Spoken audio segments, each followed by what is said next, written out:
Okay, some of the things that we do in the military world, or we used to do in the military world, or law enforcement world, or fire department, emergency services, all of that stuff, is understand that you gotta do threat assessment. You gotta do situational assessment. What that means is that you gotta know what's the risk, what are the opportunities, what are the threats, and it's very similar in many aspects that you in business world have this analysis is called SWOT analysis: strengths, weaknesses, opportunities, and threats.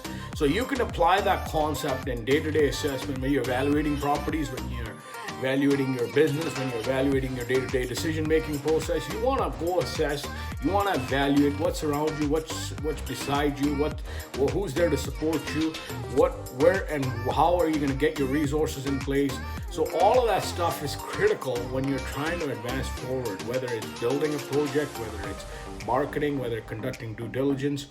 Conduct all of those fact checks and understand that without the threat assessment or situational analysis or SWOT analysis, whatever you want to call it, you will not be fully equipped. And again, dynamic of situations in the field and in life.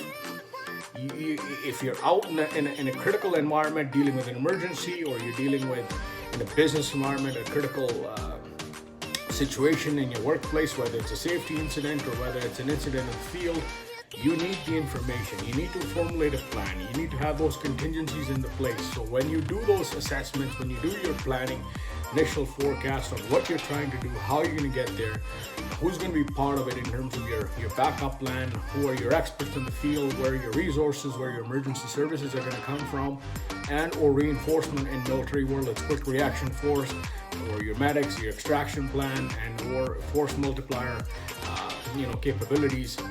All of those things are necessary. And again, hence the book, The Art of War, utilizes a lot of the strategies from the military minds, and it's one of the very popular books that most of the business people. So again, it talks about some controversial work, and strategies.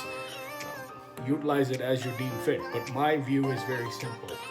Using leadership skills from threat assessment to advancing forward in terms of your goals, your vision, and objectives, and making sure people under your care and command are always looked after. They're well fed and make sure they have resources. And Napoleon said once, the army marches on its stomach. The army could be your sales guys and the guys in the field, guys who work for you in the construction side of things, oil and gas side of things, whatever that is. Make sure your men and equipment and women are looked after.